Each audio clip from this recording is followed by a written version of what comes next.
အရင်တော့ဆိုလို့ရှိရင်ကျွန်တော်မာရာဒိုနာတို့ခေတ်တုန်းကပေါ့နော်ဒါဆိုကျွန်တော်တကယ်ကလေးလေးပဲရှိဦးမှာအဲ့တုန်းကဆိုရင်ကျွန်တော်ဒီလက်နဲ့ပုတ်ပြီးတွန်းသွားတော့ဖျားပြီးတဲ့လက်ဆိုပြီးတော့လေတင်စားပြီးတော့မာရာဒိုနာကိုတကယ်ကိုကြီးမြောက်ကြတယ်လေဟိုအကုန်လုံးကိုဖက်ကြော်ပြီးတော့ဂိုးသွင်းသွားတာတော့ပါလို့ဆိုတကယ်ဟိုဖြစ်ခဲ့တယ်ကျွန်တော်ထင်တာတော့သူတို့ရဲ့ပြိုင်ဆိုင်မှုတွေကဟိုတမလို့ကြပြိုင်ဆိုင်မှုတဲ့ဟိုကျန်တဲ့ဒီဂုဏ်သိက္ခာအပိုင်းတွေပါမယ်နဲ့တူပါတယ်သူနိုင်ငံအချင်းချင်းလဲလေဟုတ်ကဲ့အဲ့လိုအပိုင်းတွေဆိုတော့ဒီအခုပြန်ပြီးတော့လက်ရှိပြန်တွေ့ပြန်ပြီအဲ့တော့အတင်းရဲ့အားပြိုင်မှုကဟိုအနိုင်ရှုံးရလက်ကမကွာဘူးဗျာမျှတနေတယ်ဒီတစ်ခေါက်မှဆိုလို့ရှိရင်လည်းသူတို့ကဒီနိုင်ငံအတွက်ကောကျန်တဲ့အပိုင်းတွေအတွက်ပါသူတို့အသေးချေရှင်းပြိုင်ပါပို့ပြီးတော့လည်းစိတ်ဝင်စားစရာကောင်းတယ်လို့ကျွန်တော်တို့ထင်တယ်ဒီအားလုံးပဲမင်္ဂလာပါ Sport We All Trust ဆွဲကြီး page ကနေအားလုံးပြန်လည်ကြိုဆိုပါဒီနေ့ကတော့ကျွန်တော်တို့ဒါဆွဲကြီးနဲ့ကီယာနဲ့ပေါင်းပြီးတော့တင်ဆက်တဲ့ဟိုအစီအစဉ်လေးပေါ့နော်ကမ္ဘာဖလားအကြောင်းလေးပေါ့ခေါင်းစဉ်ကတော့ပြောချင်ပြောအဲ့လိုလေးပါနော်ဆိုတော့အခုတင်ဆက်လာတာ9ပိုင်းလောက်တော့ရှိပါနော်ဆိုတော့ဒီနေ့ guest ကတော့အားလုံးမြင်တွေ့ရတဲ့အတိုင်းပဲကျွန်တော်တို့ဒါကျွန်တော်နဲ့လည်းရင်တော့တစ်ခေါက်နှစ်ခေါက်လောက်ဆုံဘူးရနော်တစ်ခေါက်ကအပြင်မှာတစ်ခေါက်ကကျွန်တော်တို့ page မှာပဲဆိုတော့မြန်မာ legend player ကြီးပဲဖြစ်ပါတယ်ဆိုတော့ကိုရမန်ဘာပဲပြောရလက်စားနေတော့ကိုယ့်ကိုပြန်မိတ်ဆက်ပေးပါအောင်အားလုံးပဲမင်္ဂလာပါဒီဘောကတ်ကိုကြည်နေတဲ့ပိတ်သက်တွေရောကျွန်တော်ဘောလုံးကိုအားပေးတဲ့ပိတ်သက်တွေအားလုံးကိုပဲမင်္ဂလာပါလို့နှုတ်ခွန်းဆက်တာပါဟုတ် legend player ကိုရမန်ပဲဖြစ်ပါတယ်ဆိုတော့ကိုရမန်ဆိုတော့ကျွန်တော်တို့ဒါမြန်မာနိုင်ငံကလူတွေမသိသလောက်ပဲပေါ့နော်ဘောလုံးချစ်တဲ့လူတွေပေါ့မသိလို့မရှိဆိုတော့ဟိုကောင်းတာဆိုတော့ဟိုအကုန်လုံးကြိုက်ကြလေနော်ဆိုတော့ဟိုမကြိုက်တဲ့ player လူလိုပါပဲလူကြိုက်တာမကြိုက်တာတော့ရှိမှာပေါ့နော်ဆိုတော့အရင်တော့လေဒါကိုရမိုင်းရဲ့ဒါဘောကကြောင့်မှအကုန်ပြောခဲ့ပါတော့အခုသိချင်တာကျွန်တော်မတွေ့တာလဲတစ်နှစ်နေပါနော်တစ်နှစ်နေပါတစ်နှစ်ကျော်လောက်ရှိပြီဆိုတော့ဟိုဂျားထဲမှာဘာလို့ဖြစ်လဲပြီးတော့အခုဟိုတစ်ခေါက်ပြောတဲ့ run နဲ့အတင်းရောဒီမြန်မာဟိုဟာ၄စဉ်ယူဟိုဟာအတင်းရောဘယ်လိုတွေလဲအခုလက်ရှိလုံးနေ highlight နဲ့ပြောပါပြည့်တာ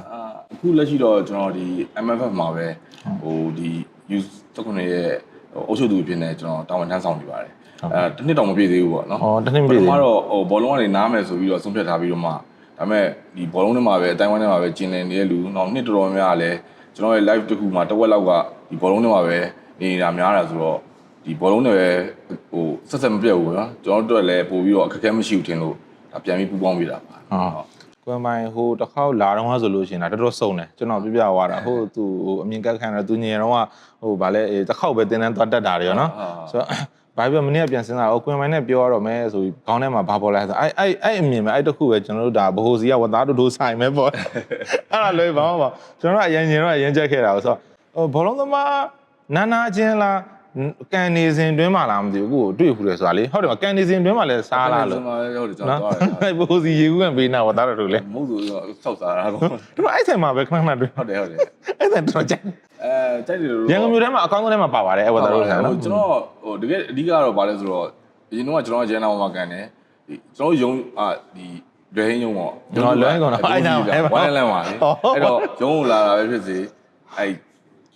စားပြစ်တာပေါ့နော်ကျွန်တော်အမျိုးသမီးကလည်းအဲ့လွယ်ရုံကဆိုတော့စားပြစ်တာ။ဒါတို့ crazy ပါနော်။ဆိုတော့ဟိုကျွန်တော်တို့အခုစီစဉ်ရတော့ဟိုကမ္ဘာဖလားပေါ့နော်။ဆိုတော့ဒီနေ့ကမ္ဘာဖလားဟိုကိုယ်မိုင်းတော့ကြည့်ဖြစ်မှာပေါ့ဘောလုံးသမားတွေပဲဆိုတော့ဟိုပြီးအချိန် gap ဖြစ်နေတဲ့အပေါ်မှာရောလို့ပွဲတိုင်းကြည့်ဖြစ်လားဘယ်လိုမျိုးလဲ။ကျွန်တော်ပွဲတိုင်းတော့မကြည့်ဘူးညီ။ဘာဖြစ်လို့လဲဆိုတော့ဟိုအချိန်ကလေခုနကပြောသလိုပဲဟိုနဲ့မိုးချုပ်တဲ့ဟာတွေပါလေဆိုတော့မနေ့ကျလို့ရှိရင်ဟိုသွားလာတာအလုပ်တွေပါရှိရောလေမကြည့်ပြဘူး။မနေ့3နာရီခွဲရကြတော့မနေ့3နာရီခွဲတွေပါကြာစိုးပဲနော်။ဟုတ်တယ်ဆိုတော့ဟိုဒါနဲ့ကျွန်တော်မမေးရသေးအဲ့လိုနိုင်ငံအသင်းမှာဆိုလို့ရှိရင်ဘယ်အသင်းလေးကြိုက်လဲကိုရမအဲ့လိုအားပေးတဲ့အသင်းလေးရှိလားအားပေးတဲ့အသင်းရှိတယ်ဘယ်အသင်းလဲကျွန်တော်ပြင်းသစ်လားဟိုရင်တည်းရလားဟိုရင်ဒီကျွန်တော် Henry တို့ဇီဒန်တို့အဲ့ဒီအချိန်လောက်တည်းရပါတော့ဟိုဒီကဲဟိုဘောလုံးနဲ့စပြီးရင်းနှီးတဲ့အချိန်ကတော့ကျွန်တော်ဘရာဇီးကဟိုဒီဒိုကြီးတို့ဘာလို့ဒါကျွန်တော်ရဲ့အိုင်ရောတွေပေါ့ကျွန်တော်တကယ်ကြိုက်ခဲ့တဲ့လူတွေပေါ့ဆိုပြင်းသစ်ပေါ့ပြင်းသစ်အခုပြင်းသစ်ကဟိုအခုကလည်းကမ္ဘာဖလားလည်းဟိုတက်လာတဲ့စီမီလေးသင်းကလည်းကမ္ဘာအဆင့်1 2 3 4ဟုတ်တယ်အဆင့်လိုက်တက်လာဆိုပြင်သစ်ကကမ္ဘာအဆင့်3စပိန်က2ဆိုတော့မနေ့ကတော့ဒါကိုသမိုင်းနဲ့ကျွန်တော်ကအဲ့ဒီစပိန်ပြင်သစ်အကြောင်းလေးပြောပြနော်ဒီနေ့ကတော့ဒါကိုရင်ပိုင်နဲ့ကဒီအခုလာမဲ့မနေ့ပြန်ညပေါ့မနေ့ပြန်ညမှာကန်မယ်မနေ့ပြန်ညဆိုတာတော့ကျွန်တော်တို့ဗီဒီယိုရိုက်တဲ့အချိန်မှာမနေ့ပြန်မဟုတ်တော့ဒီညပေါ့နော်ဗီဒီယိုထဲမှာတော့ဒီညပေါ့ဆိုတော့အဲ့ပွဲလေးသုံးသပ်ချင်တယ်ပေါ့နော်ဟိုအဲ့တော့တိုက်ဆိုင်ကိုတော့ချင်းတက်တယ်နော်ဟိုအင်္ဂလန်ဖန်ပြင်သစ်ကြောင်ပြောရင်ပြင်သစ်ဖန်အင်္ဂလန်ကြောင်အခုမှစဉ်းစားဘာလဲအဲ့လိုလည်းကောင်းပါတယ်ငွေကိုတင်ကိုရဆိုပြောတယ်ပြောလို့ဖြစ်နေတာဟောတစ်ဖက်သင်းကိုဒါနည်းနည်းလေးသုံးသပ်တာပိုကောင်းတယ်ပေါ့နော်ဆိုတော့အခုအမြင်ရောဘယ်လိုရှိလဲဒါလက်ရှိအင်္ဂလန်နဲ့ဟိုပါပေါ့အာဂျင်တီးနားပုံမှာပေါ့ ပရိသတ်တွေကတော့မြန်မာပြည်မှာတော့ပရိသတ်ကတော့မက်ဆီပရိသတ်နဲ့အင်္ဂလန်ပရိသတ်နဲ့ဘယ်ဟာပုံများလာမယ်ထင်လဲကိုအဲ့ဒါတော့လေခမန်းခက်တယ်ဘာကြောင့်လဲဆိုတော့အကြိုက်ချင်းကမတူနိုင်ဘူးလေဟိုဘာဖြစ်နှစ်ယောက်လုံးကတကယ်ကောင်းတဲ့ player ကြီးပဲတကယ်ဟိုဟာသူ့အရေးချင်းနဲ့ပြေးသွားတယ်ပြီးလို့ရှိရင်တကယ်ကြိုးစားမှုပိုင်းမှာလည်းပြောစရာမလိုတဲ့လူတွေတယောက်တစ်ယောက်နှိုင်းရှင်လို့မရဘူးပေါ့နော်ဟိုနှိုင်းရှင်မှုကတော်တော်ခက်တယ်အဲ့လိုဆိုတော့ဟိုအဲ့လိုမျိုးနှိုင်းရှင်လို့ရှိရင်တော့ကျွန်တော်စိတ်တင်ဒါမရတော့လို့ထင်တယ်ဟိုနှစ်ယောက်လုံးကသူ့ရဲ့ level နဲ့သူအကုန်လုံးကကောင်းတဲ့လူတွေမက်ဆီနဲ့ဒူလေးကြောင့်ပြောနေတာနော်ကျွန်တော်မေးနေတာကျွန်တော်မဟုတ်ဘူးတကယ်ကောင်းတဲ့လူတွေအတွက်တော့ကျွန်တော်ကဟိုအကုန်လုံးအားပေးပါတယ်ခုနလိုပဲဟိုညီလေးမေးလိုက်လို့တာဘယ်သိအောင်ကြိုက်တုံးလဲပြင်သစ်လို့ပြောတာပါဒါပေမဲ့တကယ်ကျတော့ဟိုဘောလုံးနဲ့ပတ်သက်လာရင်အကုန်လုံးကိုတော့အားပေးပါတယ်ဆိုတော့အဲ့ပွဲပေါ်မှာဘယ်လိုဒါကတော့ဘောလုံးသမားတယောက်ရဲ့အမြင်ပေါ့နော်အမြင်လေးသိချင်တာပေါ့ဒီအင်္ဂလန်နဲ့အာဂျင်တီးနားပေါ်မှာဟိုဖြစ်လာနိုင်တဲ့ပုံစံလေးတွေပေါ့ထားလိုက်ပါအာဂျင်တီးနားကတော့အားလုံးသိတဲ့အတိုင်းပဲဒါဟိုအမှန်တမ်းပြောရင်ဟိုလူတွေအများကြီးပြောကြတာပေါ့နော် line မှာဒါကတော့ကျွန်တော်ရဲ့ခံစားချက်အရာပေါ့နော်ကျွန်တော်ပရိသတ်တယောက်အနေနဲ့ကိုကတော့ဘောလုံးသမားတယောက်အနေနဲ့ပြန်ပြောပြနော်ဟိုအာဂျင်တီးနားကဟိုမက်ဆီအတွက်အကုန်လုံးပေးဆက်ကြတယ်ဗျာတေးရှင်းစော့ကြတယ်ဒါကတော့တစ်ပိုင်းပေါ့နော်အခုသူတို့ခြေစွမ်းအဲ့လိုပြီးတော့ဟိုအသင်းငယ်တွေလို့ပြောကြတယ်ပေါ့နော်ဒါပေမဲ့ကမ္ဘာဖလားမှာတော့အသင်းငယ်ဆိုတော့မရှိပါဘူးနော်ကွယ်မနော်မရှိပါဘူးဘာပြောလို့လဲဆိုတော့ဒီအဆင့်တစ်ခုဒီ level ကြီးရောက်လာပြီဆိုလို့ရှိရင်အားလုံးကသူ့ဟာနဲ့သူကောင်းကြလို့ရောက်လာတာပဲလေအသင်းငယ်တွေကြီးတယ်တော့မရှိဒါပေမဲ့နည်းနည်းလေးအားနေတာနဲ့ပြီးတော့ဟိုပါဖြစ်အဲ့ဒါတော့ပဲကွာတာပါဟုတ်အာဂျင်တီးနားလည်းအဲ့လိုပြောမှဆိုအားနေတဲ့အသင်းလေးနဲ့တွေ့တယ်ဗျာဒါတော့မှဒါပုံမှန်လည်းပြောအားနေတဲ့အသင်းပေါ့နော်အဲ့ဒီနဲ့တွေ့တယ်ပြီးတော့ခက်ခဲတွေပဲဆော့လာဆော့လာပြီးအခုဒါ semi final တွေရောက်လာပြီအင်္ဂလန်ကလည်းဟိုအရင်ကြီးအားရဂျီနက်စရာလောက်တော့မရှိဘူးလို့ထင်နော်ပရိသတ်အမြင်ရကျွန်တော်မြင်ရပါနော်အဲ့လိုထည့်ပြောရတယ်တော့ကြာဆရာကြီးလုပ်တယ်ပြောနေကြမှာဆိုတော့ကျွန်တော်ဆိုတော့အဲ့ပေါ်မှာဒီနှစ်သိန်းရဲ့တွေးဆောင်မှုပေါ်မှာကိုညံပိုင်းအနေနဲ့ဟိုဘယ်လိုမျိုးသုံးသပ်မလဲပေါ့ဒီကမသုံးသပ်ခင်ပေါ့နော်သူတို့နှစ်သိန်းရဲ့ဒီတမိုင်းကြောင်းလေးကိုအရင်ဟိုပြောအောင်နော်ဘာပဲလို့ဆိုတော့ဟိုအရင်တော့ဆိုလို့ရှိရင်ကျွန်တော်မာရာဒိုနာတို့ခေတ်တုန်းကပေါ့နော်ဒါဆိုကျွန်တော်တကယ်ကလေးလေးပဲရှိအောင်ပါဆို86လောက်နဲ့လူပါတယ်အဲ့တုန်းကဆိုရင်ကျွန်တော်ဒီလက်နဲ့ပုတ်ပြီးတွန်းသွားတော့ဖျားပြီးတဲ့လက်ဆိုပြီးတော့လေတင်စားပြီးတော့မာရိုနာကိုတကယ်ကိုကြီးမြောက်ကြတယ်လေအဲ့ပွဲမှာလည်းတကယ်ဟိုလုံးဝမဖြစ်နိုင်ဘူးဒီရလည်းမရှိတော့ဘာမှလုပ်ဟိုလုံးလာခဲ့လေဟိုအကုန်လုံးကိုဖက်ကြော်ပြီးတော့ကိုတွန်းသွားတာတော့ပါလို့ဆိုတကယ်ဟိုဟာဖြစ်ခဲ့တယ်အဲ့ရဲ့အစားတော့ကျွန်တော်ထင်တာတော့သူတို့ရဲ့ပြိုင်ဆိုင်မှုတွေကဟိုတမန်ဦးကြပြိုင်ဆိုင်မှုတဲ့ဟိုကျန်တဲ့ဒီဂုဏ်သိက္ခာအပိုင်းတွေပါမယ်နဲ့တူပါတယ်သူနိုင်ငံအချင်းချင်းလဲဟုတ်ကဲ့နောက်ကျွန်တော်ဒီ90အဲ့ဟို86ပြီးတော့ကျွန်တော်တို့လောက်လေနောက်တစ်ခု98 98ဘောကပြန်တွေ့တော့အဲ့တုန်းကလည်းဒီအာဂျင်တီးနားနဲ့တွေ့တာပဲအဲ့ချိန်မှာဟိုကျွန်တော်မိုက်ကယ်အိုဝင်တို့ကတော့အရန်ကောင်းနေတဲ့အချိန်ပေါ့မိုက်ကယ်အိုဝင်ဆို18နှစ်ပဲရှိသေးတယ်ကော်ပလာကိုကစားရတာကျွန်တော်အဲ့ချိန်မှာတော့98 World Cup ကိုတော့ကျွန်တော်တေချာမှီနေပြီအဲ့ဆိုတော့မိုက်ကယ်အိုဝင်အရန်ဟိုနာမည်စပြီးတော့ကြီးပြီးတခုံလို့ကောင်းလာတဲ့အချိန်ပေါ့ကိုယ်နဲ့လောကနေဆွဲပြေးပြီးကိုးသွင်းသွားတာတွေပါတယ်အဲ့ပွဲမှာကျွန်တော်တို့မမရရအခုလက်ရှိအက်တလက်တီကိုနီးပြလေကျွန်တော်စင်မြူနေဘက်ခန်းနဲ့တိတိုက်ရောပေါ့နော်ဖြစ်ပြီးတော့ဘက်ခန်းကန်ပြီးလိုက်တော့အနီကန်နဲ့ထော်သွားပြီးတော့ကျွန်တော်တို့ပန်တီရောက်ပြီးတော့အာဂျင်တီးနားနိုင်သွားတာအဲ့လိုမျိုးပေါ့နော်တကယ်ပရိပခါတွေနဲ့တကယ်ဟိုပွဲရလဲအကျိတ်နေနဲ့သူတိတိုက်တွေ့ဆုံတိုင်းအများနဲ့ဖြစ်ခဲ့တယ်နောက်တစ်ခါပိုင်းနေပါပါတယ်ဗောနော်ကိုပြောလို့ခုနဟုတ်နောက်ပြီးတော့ပြန်ပြီးတော့2002မှာပြန်တွေ့ပြန်အောင်တွေ့တဲ့အချိန်ကျတော့လေအဲ့လိုပဲဘက်ခန်းကနေပြီးတော့ရတဲ့ပန်တီကိုတွင်းပြီးတော့အင်္ဂလန်ကပြန်နိုင်သွားပြီးတော့ပြန်လက်စားချီလိုက်တော့ပြောချင်တာကဘာလဲဆိုတော့သူတို့ကြောက်ကိုတို့ကြောက်ထွတ်တဲ့တွေးဆိုမှုကကျွန်တော်အခုပြန်ပြီးတော့လေ့လာကြည့်တော့စုစုပေါင်း15ချိန်လောက်ရှိမယ်ပေါ့15ချိန်မှာရလက်တွေကမျှတနေတယ်ဗျာအင်္ဂလန်ကအခုမှ6ချိန်နိုင်တယ်ဆိုရင်အာဂျင်တီးနား9ချိန်နိုင်တယ်4ချိန်လောက်ကတည်ကြတယ်အဲ့လိုမျိုးပေါ့နော်အဲ့လိုအပိုင်းတွေဆိုတော့ဒီအခုပြန်ပြီးတော့လက်ရှိပြန်တွေ့ပြန်ပြီအဲ့တော့အတင်းရဲ့အားပြန်မှုကဟိုအနိုင်ရှုံးရလက်ကမကွာဘူးဗျာမျှတနေတယ်ဒီတစ်ခေါက်မှဆိုလို့ရှိရင်လည်းသူတို့ကဒီနိုင်ငံအတွက်ရောကျန်တဲ့အပိုင်းတွေအတွက်ပါသူတို့အသေးကြီးရှင်းပြိုင်ပါပို့ပြီးတော့လည်းစိတ်ဝင်စားစရာကောင်းတယ်လို့ကျွန်တော်တို့ထင်တယ်ဒီနှစ်သိန်းတွေ့ဆုံမှုပါလေအကိုပြောရတဲ့ဟိုအခုပြန်ကြည့်မှဆိုလို့ရှိရင်လည်းချက်လက်တွေမှာဒါ2002ကနောက်ဆုံးဗျနောက်ဆုံးဟုတ်ဆိုမက်ဆီကအင်္ဂလန်တခါမကန်ဘူးเนาะဟုတ်တယ်အဲ့တော်တော်စိတ်ဝင်စားဟုတ်တယ်အင်တာဗျူးမှာလည်းဟုတ်တယ်မနေ့ကတွေးလိုက်တယ်မက်ဆီဖြေလိုက်တယ်လေဟိုကမ္ဘာဖလားမှာသူတို့လုံးဝမတွေ့ဘူးပေါ့ तू ဟုတ်တယ်နော်ကန်တာ तू ဘဝမှာအခါမတွေ့ဘူးဆိုတော့ဒါကတော့တော်တော်လေးကျွန်တော်တို့ကလည်းမြန်မာပြည်ကလူတွေကလည်းအကုန်လုံးကပရီးမီးယားလိနဲ့ကြီးပြင်းလာကြတာဟိုအင်္ဂလန်နဲ့ဆိုတော့ဟိုတော်တော်လေးတော့စိတ်ဝင်စားဖို့ကောင်းမယ်ပြီးတော့တခုသတိထားမိရအခုကတော့ပြင်သစ်ဖန်တာပြောအင်္ဂလန်လုံးဝတိတိကျကျခုနှစ်နေတယ်ပါပြောတော့အင်္ဂလန်လည်းတော်တော်ရိုက်တယ်ဟုတ်ဘာဖြစ်1986တဲ့ဟုတ်အဲ့ဒါတွေကတကယ်အမှတ်ရစရာလေတကယ်ဟိုဟာလေဒီဘောလုံးသမိုင်းမှာဆိုလို့ရှိရင်လည်းတကယ်ဟိုမမှတ်ရဖြစ်နေတဲ့ဟုတ်ဆိုဟိုနားလဲအခုဒါဟိုတကယ်ပရိသတ်ဒီကြည့်လို့ကောင်းမဲ့ပွဲတစ်ပွဲ ဟိုတကယ်ဖြစ်မဲ့ထင်တယ်မနော်ဆိုတော့ဘာလို့မတွေ့တော့နောက်ဆုံး2002ဆိုတော့တွက်ကြည့်မယ်ဆိုလို့ရှိရင်24နှစ်လောက်ရှိပြီနော်24နှစ်လောက်ရှိ24နှစ်မှာပထမဆုံးမက်ဆီကလည်းဒါအင်္ဂလန်နဲ့ပထမဆုံးကန်မှာဆိုတော့ဘာပြောဟိုတော်တော်လေးကြီးလို့ကောင်းတယ်ဆိုတော့ဟိုရလက်အနေနဲ့ရောဒါတော့ပရိသတ်တွေကို tips ပေးခိုင်းတာမဟုတ်ဘူးဒီတိုင်းကိုရမိုင်အနေနဲ့ခံမှန်းခိုင်းကြည့်အောင်ခုနဘသူကပိုတာလာမလဲကစားကွက်ပိုင်းလေးပေါ့တာလာမလဲဆိုတော့ဟိုနှစ်သင်းလုံးရဲ့ဒီအုပ်စုအဆင့်ဖြစ်ကျော်မှုမှာဆိုလို့ရှိရင်ဒီအာဂျင်တီးနားဆိုလို့ရှိရင်လည်းတကယ်ဟိုအရင်ဟိုကောင်းတဲ့အသင်းတွေတော့မဟုတ်ဘူးเนาะတကယ်ဟိုပွဲစဉ်တွေကိုအရင်ခက်ခဲတော့မဟုတ်ဘူးဒါပေမဲ့ဟိုဘယ်လိုလဲကောင်းခက်ဟို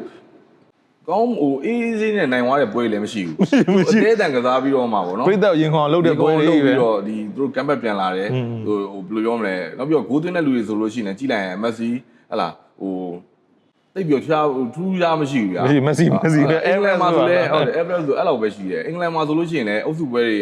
ခရိုရှားတင်းပဲသူဟိုခက်ခဲပေါ့နော်ကျန်တဲ့အသင်းတွေကျတော့သူဒါတော့မှဂါနာကိုတေးကြသွားသေးတယ်အုပ်စုပေါ့နော်ပါသေးတယ်ဒါပေမဲ့ဒီကျွန်တော်တို့ဒီ32သင်းတို့16သင်းတို့မှာကျတော့အင်္ဂလန်ကနည်းနည်းလေးရမဲ့ကောင်းနေနဲ့တွေ့ပြီးတော့သူကဟိုလိုပါ strong ဖြစ်လာမက်ဆီကိုတို့ကတော့နိုင်လာတယ်တကယ်တော့အင်ရှင်ကိုနိုင်လာတယ်နော်တယောက်ရုံနေဗျာအဲ့ဟိုအဲ့ရဲ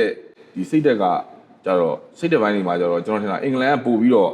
့ဟိုတာမယ်လို့ထင်တယ်ဘာလို့လဲဆိုတော့မက်ဆီကိုလိုအသင်းကိုဆက်ရောက်တဲ့နဲ့ပြန်ပြီးတော့ဒီပွဲချိန်တော်တော်များများကိုခံပြီးတော့ကန်သွားတာပေါ့နော်ဟိုအဲ့အတွက်ဒါကျွန်တော်အင်္ဂလန်ကိုလည်းဟိုအခုဒီစင်းရောက်လာပြီဆိုတော့တယောက်တစ်ယောက်အမှားခံမှာမဟုတ်တော့ဘူ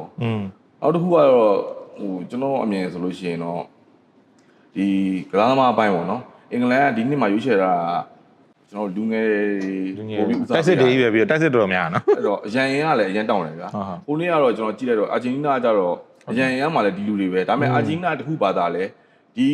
အစုအဖွဲ့ကလက်တွဲလာကြာပြီဗျာဟုတ်တယ်ဒီလူတွေကြီးပဲဟုတ်နားလည်မှုကတော့သူတို့ကပို့တယ်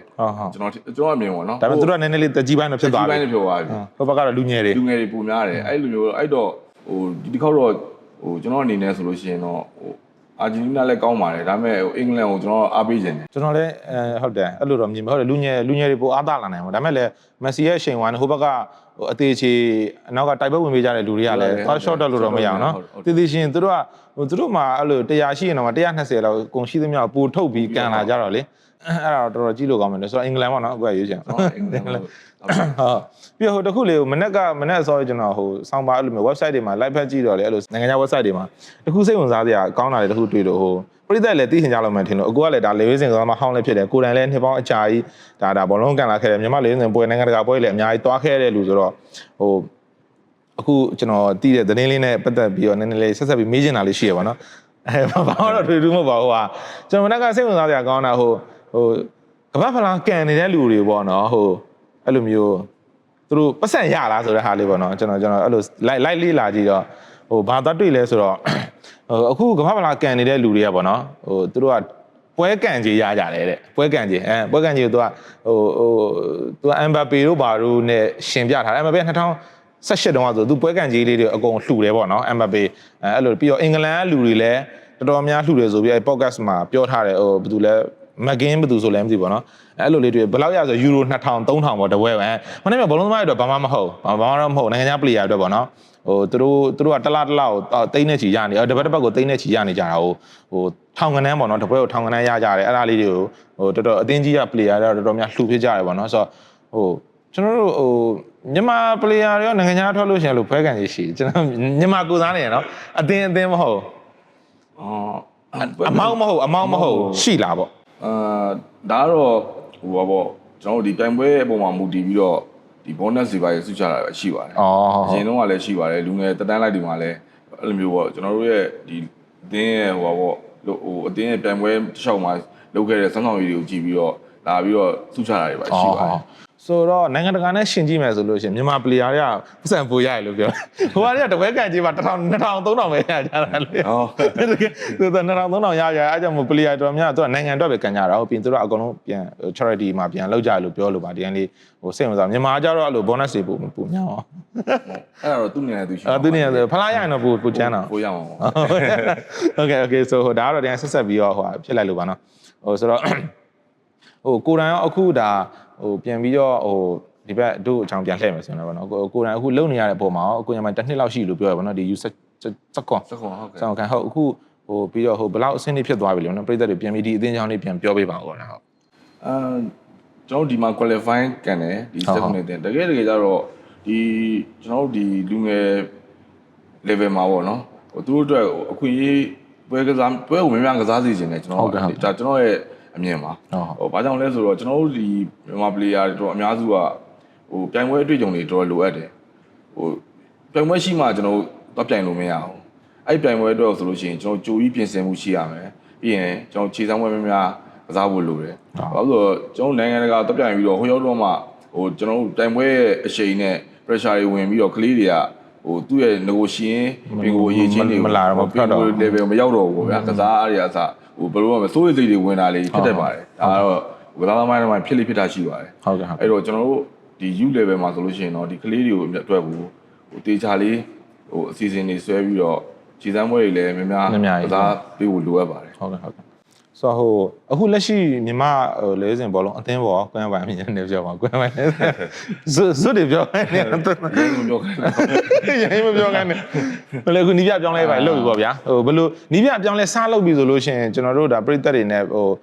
ပလီယာတွေရပါကိုရမန်လဲဒါတကယ်လေစင်ဖြစ်ခဲ့တယ်ဆိုတော့နီးပြလို့ပြောင်းလဲလုပ်ပါဆိုလို့ရှိရင်ဘာကိုစမျှော်လင့်လဲအဲ့နီးပြဆရာဘာကိုစလို့အဲ့လဲပြီးတော့ဘာတွေဖြစ်သွားမှာစိတ်ပူတာရှိလဲဥပမာအကူကတိုက်စစ်ဆော့တာလေတိုက်စစ်ဆော့နီးပြအပြောင်းလဲလုပ်လိုက်ပြီနိုင်ငံအသင်းမဲ့ထားလိုက်ပါနီးပြအပြောင်းလဲလုပ်လိုက်ပြီဆိုတော့ကိုယ့်ဘောမှာဘလို့တက်ရောက်မှုရှိမလဲဘလို့မှားသွားမလဲပေါ့နော်ငါဆော့နေကြတိုင်းပုံစံနဲ့မဖြစ်မှာအဲ့လိုရှိဘူးလားအဲ့လိုမျိုးလေးအဲ့ဒါလေးနဲ့ပြောပြအမှန်တော့ player တယောက်ကသူ့ position သူအားသာတဲ့ position ရှိပြီးသားပါဟိုဒါကတော့ဟိုကျွန်တော်တို့ကလည်းဟိုတကယ်အခု professional ပြောင်းပြီးဆို professional လို့ခံယူထားပြီဆိုလို့ရှိရင်ကျွန်တော်တို့အလုပ်ကိုတန်ဖိုးထားပြီးတော့လုပ်ဖို့ပဲလိုပါတယ်ဟုတ်ကဲ့ပြောင်းလဲလုပ်တာကတော့ဒါကတော့ကောင်းသေးခြင်းလို့လူကြီးတွေရဲ့ဟိုအစီအစဉ်နဲ့ဟိုကျွန်တော်တို့ကလိုက်ပြီးတော့ဆောင်ရွက်ပေးဖို့လိုတယ်ကစားသမားတွေနေလည်းလိုက်ပူးပေါင်းဆောင်ရွက်ဖို့လိုတယ်ဟိုပြောချင်တာကဘာလဲဆိုတော့ဟိုနီးပြတယောက်ကတော့အချိန်တိုရင်းရောက်လာလို့ရှိရင်ကျွန်တော်တို့မြန်မာ player အကြောင်းကိုမသိနိုင်ဘူးလေဟုတ်ကဲ့ဟိုဆိုလိုရင်းတော့ကဒါမဲ့သူလှုပ်ချင်တဲ့ပုံစံကိုကိုရီးယားလည်းစူးစမ်းပြီးလိုက်လုပ်ဖို့လိုတယ်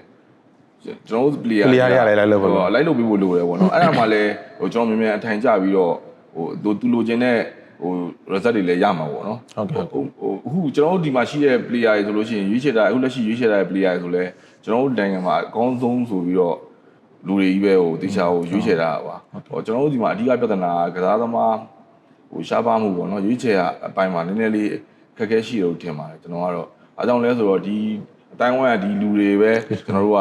ပြန်ပြီးတော့ဟိုဖြစ်နေရတယ်ကျွန်တော်နောက်ထပ်လူငယ်တွေကိုဒီထက်ပိုပြီးတော့ထွက်ပေါ်လာစေချင်တယ်အဲ့အတွက်ဆိုလို့ရှိရင်အောက်ခြေဒီလူငယ်တွေကိုတော့ပို့ပြီးတော့ဦးစားပေးပြီးတော့လုပ်ပေးဖို့လိုတာပေါ့နီးပြပြောင်းလဲမှာဘာခက်ခဲရှိလဲဆိုတော့နီးပြတော့ကျွန်တော်ထင်တာတော့သူ့ရဲ့စံနှုန်းနဲ့တိုင်းတာပြီးတော့မအောင်မြင်တော့ဒါနီးပြတိုင်းက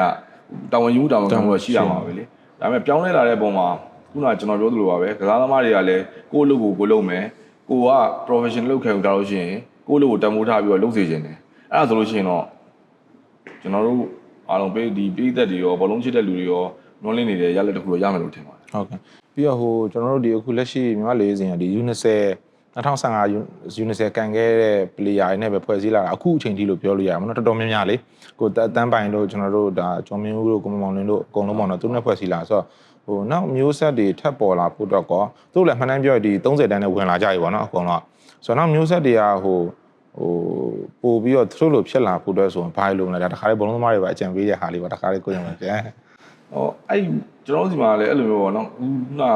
ဒီဘက်လိုပဲ U20 ကစားသမားတွေပြီးတဲ့အချိန်မှာကျွန်တော်ဒီလွင်မိုးအောင်တို့ဝင်းနိုင်ထွန်းတို့နောက်တစ်မြေကောင်းကတော့တုတ်ထပ်ပေါ်လာတယ်အဲ့ပေါ်လာပြီးတော့ကျွန်တော်တို့မျိုးဆက်ကနည်းနည်းလေးပြတ်တယ်လို့ဖြစ်သွားတယ်ဟုတ်တယ်ဟိုဒီနှစ်စီးကိန်းမှာဆိုလဲကျွန်တော်တို့တွေဟိုတကယ်တပ်ပြိုင်တဲ့အချိန်မှာရလက်မကောင်းဟုတ်တဲ့ဟာဖြစ်ခဲ့တယ်အဓိကတော့